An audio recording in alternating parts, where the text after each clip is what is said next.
Welcome back to Thriving in Business and Life. This is Will Wilkinson. And this is Christopher Harding.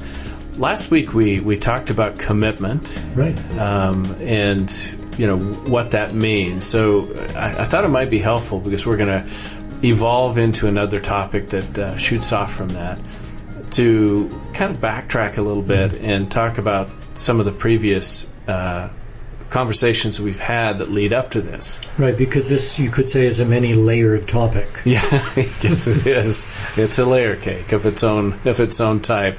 So we talked about at one point responsibility being a mindset. Right. That if I see myself as fully responsible for how I show up, what I'm going to do about it and the choices I make will be different than if I don't see myself as responsible for creating an outcome. Right, and we acknowledge that the attitude or mindset of responsibility helps somebody feel empowered. Right, and then from that feeling of empowered to actually make the determination, are they going to tap into their full capacity and full capability or not, right? And so empowerment being motivated by the mindset, like you said, but then actually showing up in our behavior, what we do and don't do. Let's just pause on this for a moment because we're kind of scrubbing back and forth, repeating what we got into last time, but it's worth noting the power of the mindset, because often people will think of empowerment and immediately start enumerating the external, right, the circumstances, other people, which is affecting their sense of empowerment. We're not negating the impact of all that. Obviously, it's significant. However, we are advocating for consciously choosing our mindset of responsibility, which leads to a sense of personal empowerment, actually regardless of the circumstance. Right, and that's one of the things we've said is that a lot of times there's a sense that I empower you to do something. Yeah. What we really mean is I'm not going to get in your way, or I'm handing this assignment off to you. Whereas empowerment, real empowerment, like you said, is a choice. Right. I am going to choose to use all or a portion of my capability to get this done. And the outcome, if we're willing to own it, is where accountability lives. And so commitment, like we were talking about last week, really begins with a mindset. Yeah. If I am truly committed, in other words, I take full responsibility to accomplish something by myself or with others, then I think we use the axiom Dr. Guillory uses of two things. One, the result bears out my actual intent. In other words, was my intent clear enough? Yeah. Was my commitment conscious and intentional enough? And the other one being that commitment is best demonstrated when we encounter the obstacle of greatest difficulty and overcome it. Fascinating. And you're bringing to mind that phrase that's often used in relationship conversations. I'm not just ready to commit. Right. I'm not ready yet. But that's very interesting because it suggests, and I think this is often the case, that certain things need to line up in the external environment or in my feeling state before I can commit. We're actually getting a little more proactive about commitment and saying that it's a choice. Well, and commitment, and this is one of the things I think when we're doing workshops around this or coaching sessions, we're not suggesting that commitment means you have to say yes. Commitment could mean, no, I'm not going to do this because I can see I don't have enough bandwidth to accomplish it. Yeah, thank you for clarifying that. That's so important. So the next piece, because where we're headed in this whole thing, kind of the last crowning piece of our of our practices we'll cover this week or next sounds like we need a drum roll for that, frankly. is taking action, right? That ultimately we want to be able to take action to accomplish what we're setting out to do.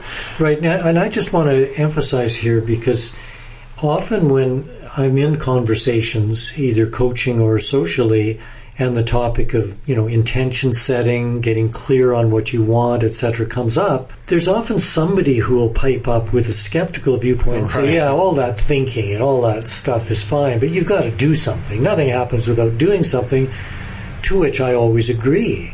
But it's both. It's not either or. And there still are camps, polarized camps of those who think, well, who can meditate? This is an emergency. We need to act. And those who'll say, well, don't do anything. Just meditate, and the answer will come mysteriously from somewhere. I think it's worth just noting that we are all for balance. The two go together.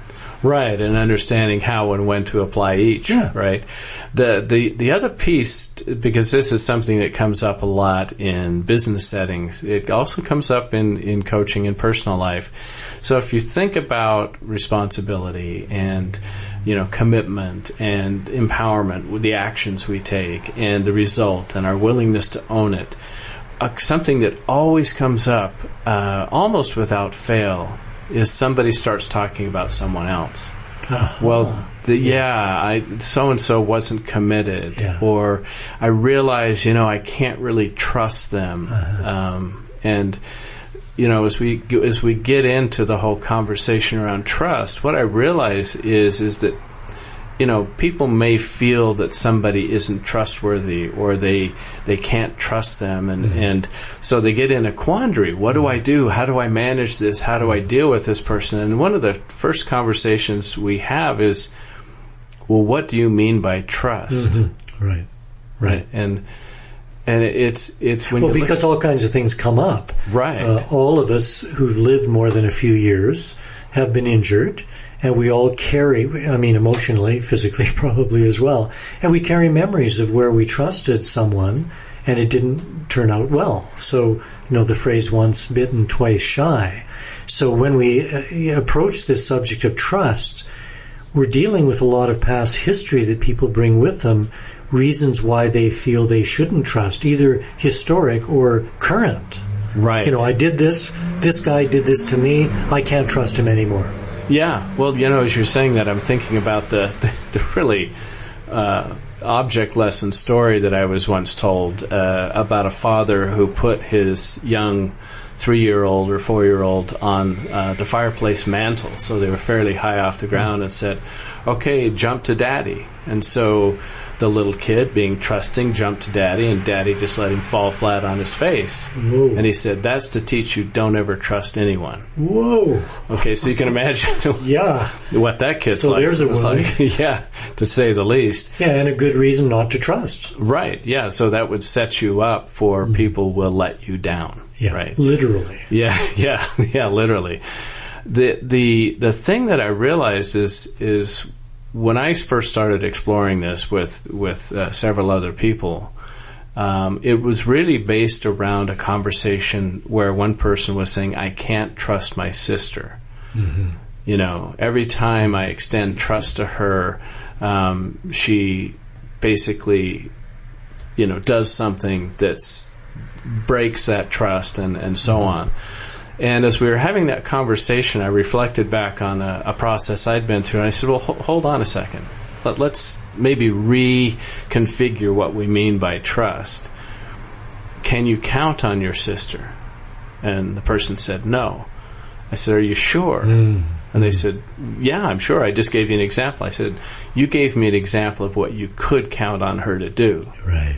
You can trust her to basically con you every single time that, you give this person a chance. Mm-hmm. And they stopped, and you could see this kind of like light go on in their head, and it was like, oh my gosh, you're right. And it reflected back to a saying I'd heard before, that a person's honesty is their consistency. Exactly. Yeah. It's what they're doing consistently. It's not some kind of high value. Right. It's just the results, what's showing up. You're reminding me of a joke about a therapist who was listening to his patient describe the problems he was having with his wife. And he said, she just blows up all the time. She's got such a short fuse. No matter what I say, she just blows up all the time. And the therapist said, aha, I know your problem. You have your wife confused with a bomb. You think your wife is a bomb. And it stopped the patient up short. And then the therapist explained that how we see others will have an effect on what we perceive them doing and how they're behaving. Well, and so on one side of it, I could say, boy, I got to be careful about that, because I could start to create a halo effect around somebody and not see some of the things they're actually doing. The other side is I could have such a negative impression that I don't give them the benefit of the doubt. We've talked about bias before. what was meant by this phrase, as I explored it when it was first shared with me, that a person's honesty is their consistency, was the second half of that saying. Mm-hmm. And therefore, if you expect them to act differently than they've demonstrated before, you're setting yourself and them up for disappointment and failure. Exactly, because what would be the reason they would act differently? Right. Other than me wishing they would. I mean, it reminds me of that actually brilliant cartoon. The fact that I've accepted you as you are doesn't mean that I've given up hope you might not still change. Right. Now, when I first saw that, I thought, holy cow, there is a mantra in so many relationships, whether it's marital or business associations. The fact that I've accepted you as you are doesn't mean that I've given up hope you might not still change. Now, what that means is I don't trust you. I've accepted you, your consistency of behavior, I get that. I wish you would change. I'm not doing anything to help you change. I'm just simmering in my mistrust. Interesting. And maybe enjoying it. Yeah. As you were saying that, it reminded me of a person. I was talking to them about a challenge they were having in their marriage. And this person's spouse was going through some real difficulty. They happened to have some challenges with alcohol, and it was a tough walk for a while. And as I was talking to them, they said, well, people have said to me, how can you stay with them? Why don't you just leave? That would be a choice, and it's not that isn't sometimes perhaps appropriate. But what they said was, I knew what this person's background was when I married them. I bought the whole package. Yeah, right. Well, that's a very mature view. Well, and a willingness to go through some pretty tough times. Now, gratefully, they came out the other end, and things worked really well. But they said, I realized when I married them that they may never change. And I had to ask myself, am I willing to enter into this form of a relationship, marriage, knowing that this right now is how they're showing up? Well, that takes my recollection of that cartoon and turns it on its end. I'm just going to repeat it. The fact that I've accepted you as you are doesn't mean that I've given up hope you might not still change. Right. Actually, we could see that from the other side, too. Yeah. Because we may be in a relationship of some kind with someone and have fully accepted them the way they are, even though aspects of them may not be to our total preference, and yet we have a hope that they might change. But there's a fine line between what I was speaking of before and what I'm speaking of now, and it's all in the word acceptance. Is it true acceptance, or is it lip service with an underlying agenda of resentment and wishing for a change?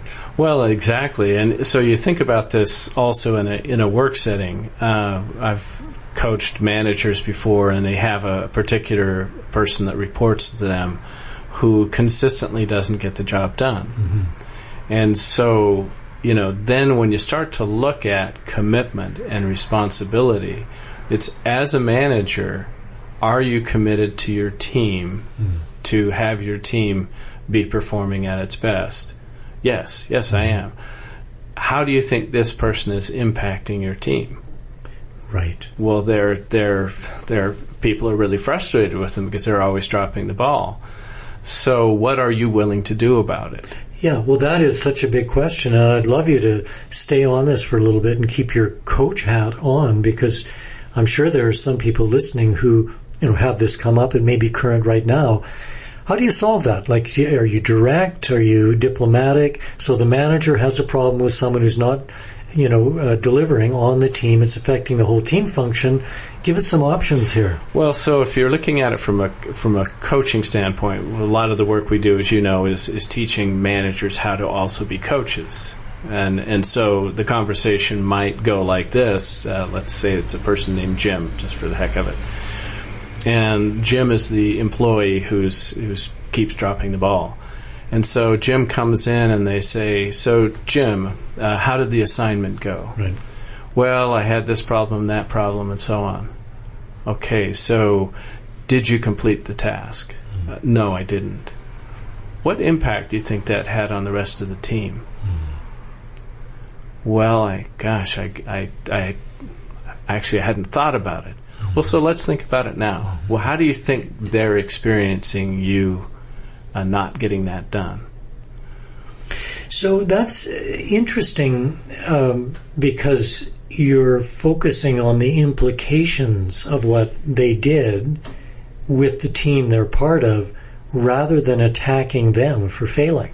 Right, and asking questions so that they get a chance to tap into, and we talk about going upstream and looking at the ripple effect and so on. So we're basically encouraging them to start to look at what's the ripple effect they're creating. Yeah, I mean, this is totally different than a response like, so Jim, did you get this done? Oh, no, I didn't.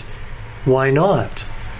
Right. Just that question then immediately gets into a polarized debate, attacking, parrying, defensiveness, etc. Whereas the approach you just sketched out, asking the question, really is more camaraderie. You're a colleague with them, inviting them to look with you at the implications to them dropping the ball. Right, I'm being an accountability partner. It's encouraging accountability. Yeah, and so another piece that goes with this, we're talking about trust, is, so what is it that you think your team members can count on you to do? Mm-hmm. Well, I've dropped the ball a lot. What can they trust you to do? To drop the ball a lot?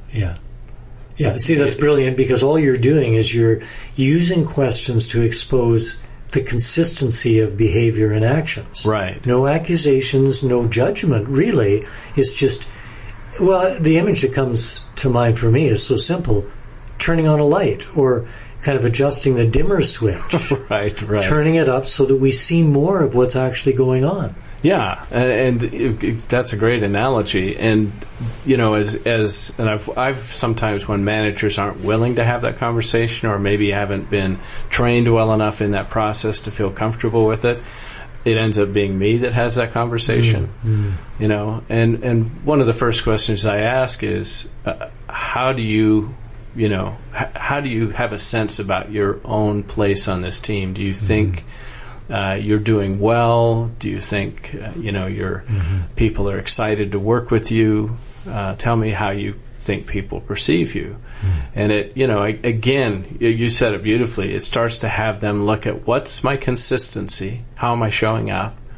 And what are the implications? Like you said, what's the ripple effect? Yeah, because if we take this apart a little more, it's obvious that if somebody is not trustworthy, so Jim, and sorry to anybody listening named Jim, nothing personal, this individual has proven to be consistently not trustworthy. They're not delivering. Well, another way to say with it is they're totally trustworthy to be the way they've been. Yeah, that's the frame to use here.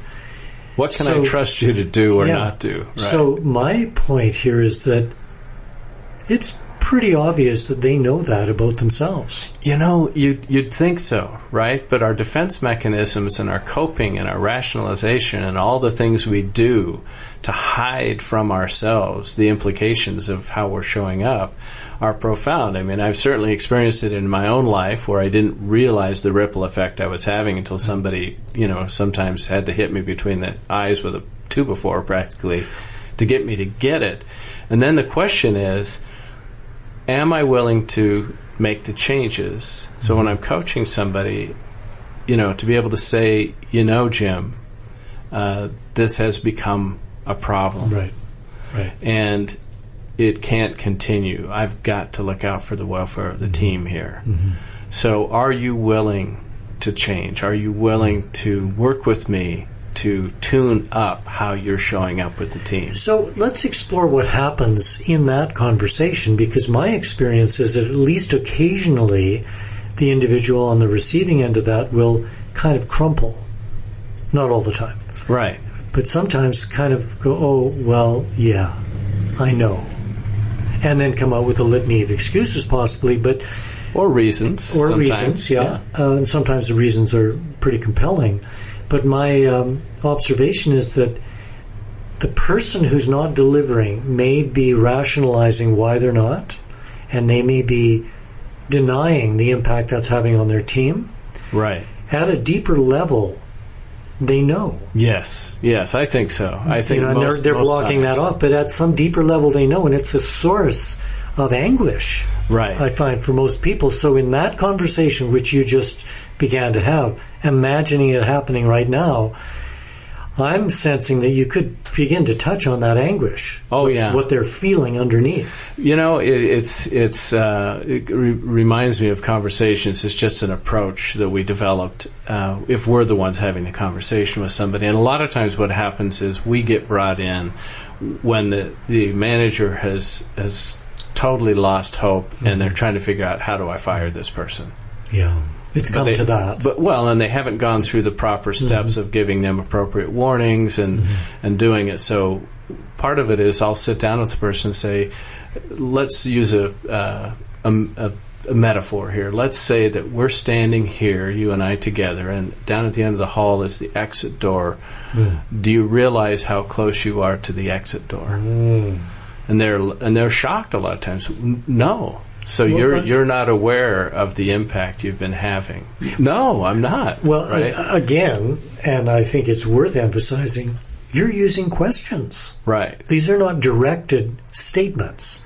Like, you are close to the door, the exit door. It's, do you realize how close you are to the exit door? That's not just semantics. Right. That is specific strategy that's far more effective. Well, and then it comes back to, sometimes people, like you say, I think underneath maybe there's been some underlying fear they've had that suddenly they realize, oh my gosh. Yeah. And so then it's kind of like asking them 3 questions. Look, there's 3 basic ways we can handle this.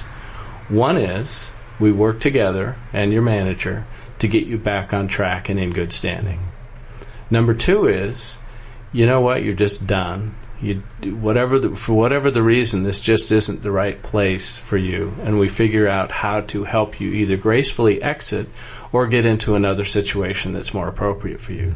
Or 3, you go out the door and burn your bridges as you go.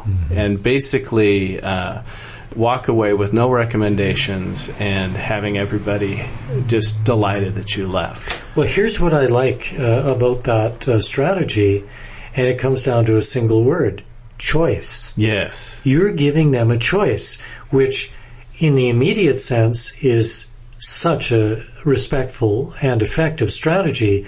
In a deeper sense, it's getting at the original problem, because they've been making certain choices. Unconsciously, which have resulted in them not delivering. So by bringing it to a head in that kind of a conversation, you're working on both levels. Right. The immediate issue and also the deeper pattern. Yeah, and having them start to realize, oh wow, I'm going to be making choices now that are going to have a ripple effect. Yeah. What do I want to intentionally do? And going back to this conversation of, thus far, this is a question that comes up again, thus far, how would you say, what is it that people can count on you to do or not do, based on, how you've been showing up recently or over the last year or whatever it might be. And again, what it's starting to do is have them understand, what have they been committed to? Because apparently they've been committed to showing up halfway, dropping the ball a lot, and having people upset at them. Yeah. It's so fascinating how we delude ourselves, because I know both of us have had these kinds of interchanges and experienced the person having that aha moment. Oh my God, it's so obvious.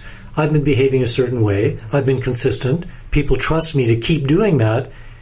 Yet I haven't really realized the implications, and I've hidden myself from the facts of what's going on. Right, and a lot of times what comes up, sometimes it's just that somebody, got distracted, got bored, had issues. But a lot of times what also comes up is there's a situation in their life that's really weighing on them. Yes. And so part of it is, and this is a fine line in U.S. business of how much does somebody want to reveal what's going on in their personal life. But to the degree they're willing and it's appropriate, that also allows people to be able to offer helpful resources to them, or be understanding and try to work things out in terms of their schedule, or whatever it might be. To be practical. To be practical. Well, we've just got a few minutes left here, and I'd like to kind of round the corner here on trust, and if we can, just devote the last few minutes to we can't really come up with a definition of trust, but what would we like to leave listeners with as far as understanding trust? Well, I will give an attempt at a definition of trust. It's a definition, not the definition. But for me, trust is what we can count on people to do or not do, and what they can count on for us to do or not do based on how we've been showing up over the last period of time. Based on the actual evidence. Yeah, based on the actual evidence and the experience and the difference between intention and impact. What's the impact I've been having on people? Well, I'd like to add to that definition. I don't think it's contrary. Maybe expands it a little bit, that in my experience, that's kind of the baseline. And then there are certain relationships I have where a person will also evidence the willingness to kind of go off their own script. They'll open up to some novel viewpoint or behavior that isn't in their norm. And I count that also as what I can trust them to do. In other words, the person will behave like this 85% of the time, but there are those moments when they're going to change and behave differently. Well, so there's a process, because we're tying this to taking action, right? So in taking action, the question would be, what are you willing to do about it? Right. Well, I want to make this work. I'll do whatever I need to. And then we set up a process by which somebody's now going to do an assignment. Mm-hmm. They're going to check in with me, if I'm the manager, more regularly than they have been, or I'm going to check in with them, because I want to create the possibility for them to change. Yeah. I want to support them in that if they're willing. We might call that a thriving environment. Right, yeah. and maybe encourage them to have an accountability partner, a thriving buddy as we call it, somebody to really help them stay on track. It goes back to Ken Blanchard's Johari window of, how you manage somebody who's not committed and not capable is different than you manage somebody who's committed and not capable. Yes. Or capable and not committed, and so on. So I have to look at where is that person and how much managing or assistance or oversight, help, do they need to start to get on track? Because where we want them to get is where they can do their job with as little as oversight as necessary. Well, and the two things that come up obviously here are both assessment and being very clear about the person early on, and then measurement. Having some way to measure what happens. Yeah, did I do it? Did I not? Yeah. Did I do it partially? And you think about that, whether it be in friendship relationships or marriage relationships, how are we showing up? Mm-hmm. And how well can we take feedback? And how willing are we to face the impact we're having? And are we then willing to take action to do something about it? And taking action is the ultimate litmus test, right? Mm-hmm. Yeah. That and my willingness to own the results. Well, I'd like to just throw in a comment. This is one of my favorite things that you said along the way, and I think it is relevant because underlying all of this, part of the thriving attitude is what you describe as catching people doing something right. Yes, huge. And that is, balanced with the practicality of assessment, measurement, clarity, setting things up for a person to succeed while being aware of the evidence of what they've been trustworthy at along the way. And woven into it is the kind of the general, genuine appreciation for anyone we're working with and really wanting them to do well and looking for something right that they're doing. And as you said, to catch them doing it right, because when somebody's trying to rehab, if you will, their experience, we do want to be catching them doing even the smallest things right. So if you've had your own experiences with trust or any other topic around thriving, write to us at thrivinginbusinessandlife@gmail.com. I'm Christopher Harding. And I'm Will Wilkinson. Thanks for joining us. We'll talk to you again next week.